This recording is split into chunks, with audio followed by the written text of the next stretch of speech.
Okay, what's up guys? I'm going to show you how to build a fire tonight. Yeah, I've got my little boy Mylan here helping me out. Anyways, I've got a Lopi Answer here. It's a small freestanding wood stove. It's got a smaller size firebox. This is the newer version, the next gen version that was released in 2020. And falling down. Alright, let's be careful, bud. Okay, and I'm gonna show you how to build a fire in this thing. Now, as you can see, this firebox it's about 18 inches wide, and I think it's about 11 inches deep. So, and I'm using 16-inch standard cut wood. So we've got to put our wood in widthwise. So what I like to do is I like to take a kind of medium piece, 3-4 inches in diameter, put it along the back. This helps get coals a little bit faster. This also helps kind of radiate some heat between the front of the stove and the back of the stove. Kind of creates a little bit more of a hot spot for the paper and the kindling to break down. So next, we're gonna put paper in here. You can use scrap paper, tissue paper, some brown cardboard is fine, brown paper bag, which is one of my favorites. You just typically don't want to use any heavy waxed or inked paper or cardboard.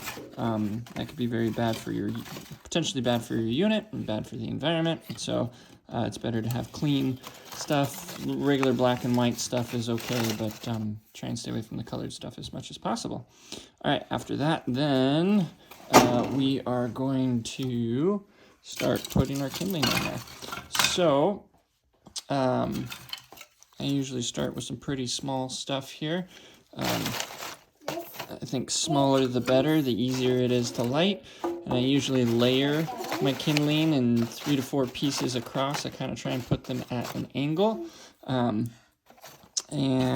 gradually start making the pieces bigger and bigger. And I am going to try and fill up this firebox pretty much. Here's my little piece, get that thrown in there as much as I can. Okay, get this in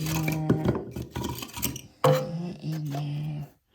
All right, and we're just gonna keep kind of crisscrossing here until we fill up the firebox. So this style of building a fire generates heat real quick. Thank you, bud. It generates coals at a fairly good rate. Gets the draft going pretty quickly. Yeah, all right, so I think that's about as much as we're getting. Oh, I don't think that piece is gonna fit, bud, but thank you.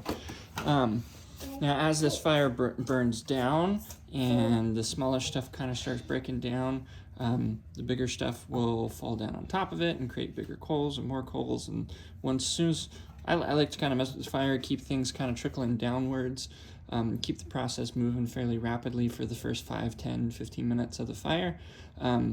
As I create more room in the stove, I will add more wood in it. Again, just kind of gradually getting bigger and bigger pieces. So right now I've got, a couple inch, 2-3 inch, and we'll start adding some more 3 or 4 inch pieces until we get a really nice, thick, solid coal base, and then we can add a nice big piece. So it's always important with whatever wood stove you have, make sure your air control is open. On this particular stove, pushed in is open. It's a little counterintuitive, but that's how some of the Lopi stoves are. Make sure that's open. If your stove is equipped with a bypass damper, you want to make sure your bypass damper is in the open position. This particular stove does not have a bypass damper, so we don't have to worry about that. But now we are ready to light this bad boy. So I'm going to set the phone down again. Okie dokie. Let's see. I think you can still see. Let me try moving this a little bit here. Sorry. Okay. All right. There we go. All right. So we are going to light this. Now, what I like to do, you can use matches or a lighter or whatever, but I got matches here, so that's what we're going to use. I usually like to light the paper in multiple areas. kind of get the fire going a little bit quicker throughout all the paper and kindling. I usually have to use a couple of matches. We are going to do that here as well. Okay. So once we kind of get our paper lit here, get things started, we're going to close the door. Now it's pretty common to leave the door cracked, so it's not latched all the way. I just kind of have it pushed against the front of the unit. And we can leave it in that position for 5 to 10 minutes, just depending on how good your wood is and how long it takes to get things caught. So one important note though is if you're going to leave the door cracked while the fire is starting, it's good not to leave it unattended. Something could shift inside the stove, roll out, or you could get some popping or something like that, and it could cause the door to come open, and then you've got fire in your living room. So it could be a bad thing, so make sure to, if you're going to leave this open, stick around it, keep an eye on it. Once the fire is going, then we can go ahead and close it. Again, I usually like to kind of get the majority of that wood on fire and caught and kind of start getting a couple little coals in there before I do close it. So yeah, that is pretty much the process. I'm burning fir right now. That's what I've got. I believe this is some Doug fir and or red fir, sorry. This wood, when dry and seasoned, starts pretty easy. It holds a fire for a good amount of time and puts out a good amount of BTUs. It's a good all-around wood. It's one of my favorites to use. It's best to use a mix. Use a softwood like pine or cedar for your kindling and for starting fires. And then, you know, as you get your coal base established and for longer extended burns, then that's where hardwood would come in, like oak, or in our area, madrone. But there's also like fruit trees and alder and things like that.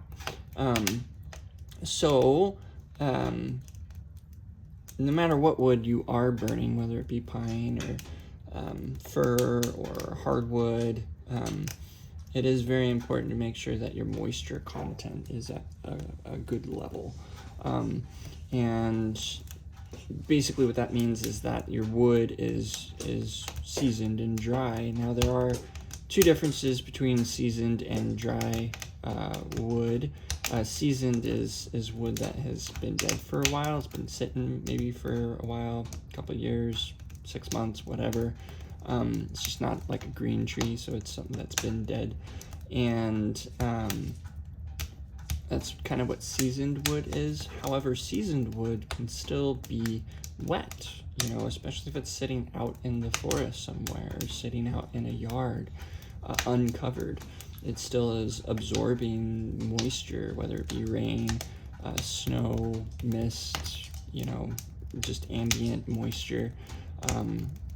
It just, yeah, the wood can still absorb it. So dry wood is when you've got wood that is typically, you know, cut and split and stacked in a dry area and has been sitting there for an extended period of time until the wood is actually cured or dried to an extent. Now, you can tell if your wood is dry or not by using a moisture meter. It's a pretty handy tool. You can get them online. You can get them at most hardware stores, or if you have a local stove shop, you can check with them. We carry them in our shop, and they're a really handy tool to check the moisture content. Now, an ideal moisture content for wood varies. Some people will say you want to be 20 to 25%. Some people will say 15 to 20%. I think getting around that 15% mark or lower is ideal, in my opinion, in my experience, but there's a lot of opinions out there on that.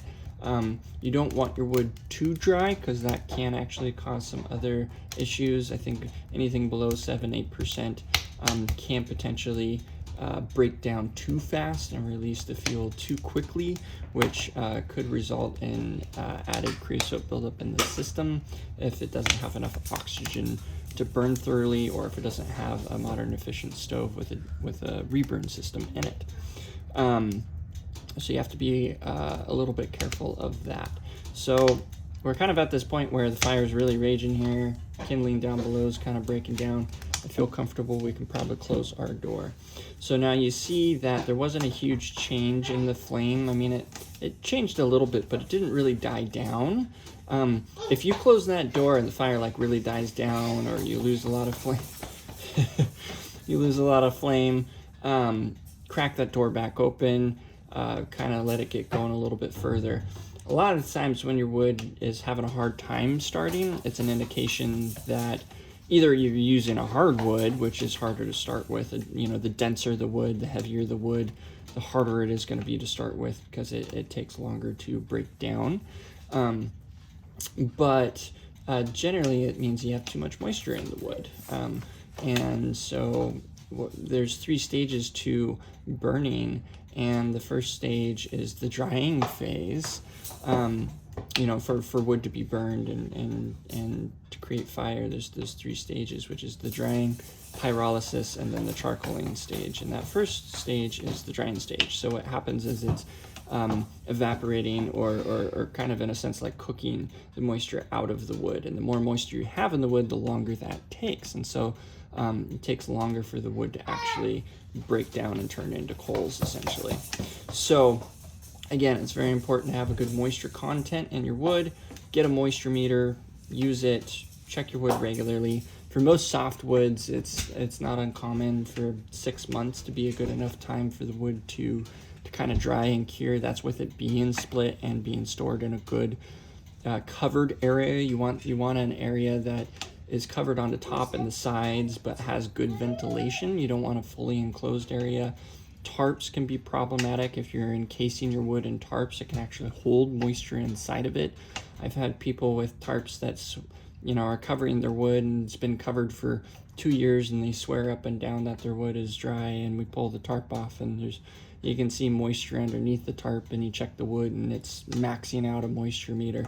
So tarp, just because you got a tarp does not mean the wood is going to be dry. So it's best to have a wood shed or a garage or a porch or under, you know, some kind of covering. I've seen people use plywood and make some makeshift enclosures, anything to just really kind of keep that moisture off the top and the sides. But again, you want good ventilation. That airflow, that ventilation is what's going to help cure your wood. For harder woods, you're going to be looking at up to 2 years. It may not take that long, but for dense woods, it does take a lot longer for the wood to cure and dry. The reason being is it's denser, so it takes a lot longer for the moisture to get out of it. So, all right. So I'm going to open up the door. We're going to kind of move the fire around and probably add a couple more pieces.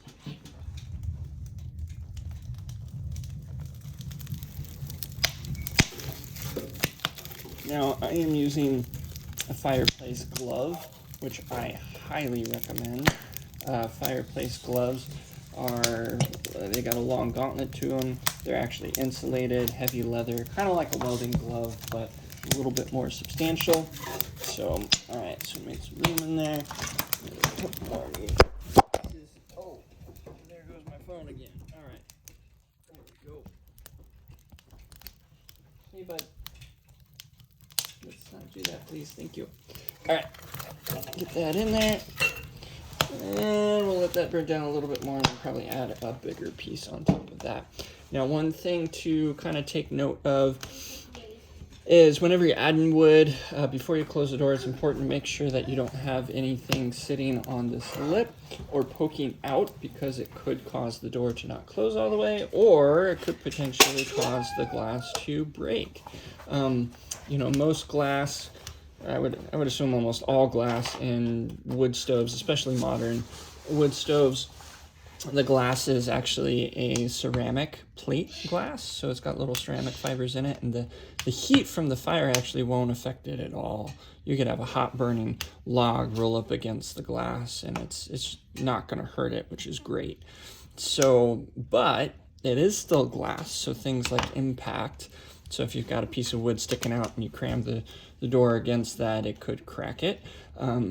Or also another thing that is common is on the inside of the door, there are glass clips sometimes on certain stoves, and those glass clips are typically metal, and in most cases they should have a gasket between the metal clip and the glass. It helps hold the glass in place. Sometimes that gasket material will fall out, or it'll be missing, or it'll degrade over time, and so sometimes you'll get metal touching the glass, and sometimes that can cause the glass to crack as well. So anyways, all right, we got a decent fire going here. Gonna let this burn a little bit more, get the smaller pieces of wood kind of broken down, shuffle them down, and then we'll be getting some bigger pieces of wood on there. Now, once I get the bigger pieces of wood on there, and that wood starts burning really good, you know, fully engulfed in flame, and is starting to kind of get to this charcoal phase where it starts getting kind of black and kind of charcoaly looking. At that point, I feel it's okay to start shutting down your air supply if you wish. Now, if your house is cold, leave it open. Let it burn until you get your house up to the temperature you want it to be.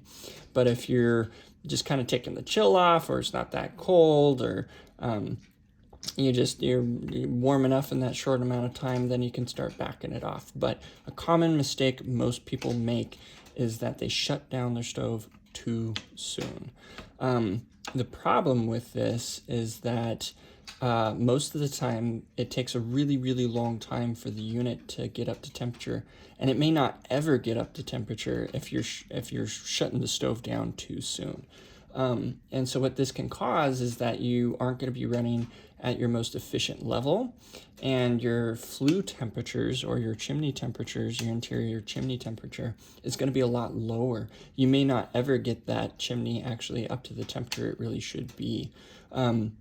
Ideally, for the byproducts of burning wood, what we see is smoke. There's a bunch of hydrocarbons as that's being released from the wood, and goes up into the chimney as smoke. The lower the temperature in the flue, the more that smoke is going to condense. And when that smoke condenses, it creates creosote. And that's what we see. It could be soot, and there's different levels of creosote. But yeah, so to help avoid that buildup, it's important to have good high temperatures in your chimney or your flue.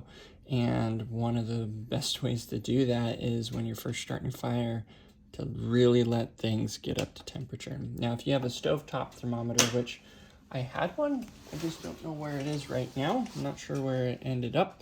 A little boy Milo may have ran off with it, but anyways, if you have a stovetop thermometer and you place it right on the top of the stove, towards the front preferably, a good hot fire, in my opinion, on a modern freestanding wood stove is probably 500 to 600 degrees. You can certainly get it hotter than that.